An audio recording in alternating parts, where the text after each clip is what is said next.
Night படுத்தாவே காலெல்லாம் பயங்கரமா வலிக்குது, ஒரு குடைச்சலா இருக்கு அப்படின்னா அதுக்கு பல ரீசன் இருக்கு. One of the main reason poor blood circulation.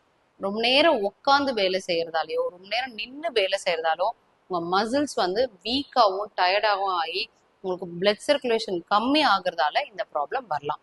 இதுக்கு நீங்க படுக்க போறதுக்கு முன்னாடி பண்ண வேண்டிய சில எக்ஸசைஸ் சொல்றோம், ஃபாலோ பண்ணிக்கோங்க. ஃபர்ஸ்ட் எக்ஸசைஸ், இப்படி உட்காந்துட்டு உங்க காலை clockwise anticlockwise rotate பண்ணுங்க.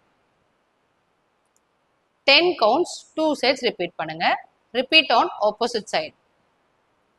செகண்ட் எக்ஸசைஸ், வால்ல சப்போர்ட் பண்ணிட்டு உங்க டோஸ்ல ஸ்டாண்ட் பண்ணுங்க. ஒரு 30 கவுண்ட்ஸ் ஹோல்ட் பண்ணுங்க. 2 sets ரிப்பீட் பண்ணுங்க. தேர்ட் எக்ஸசைஸ், உங்க லெக்கை ஃபார்வர்ட், சைட் அண்ட் பேக் இதே போல ஒரு 10 கவுண்ட்ஸ் 3 sets ரிப்பீட் பண்ணுங்க.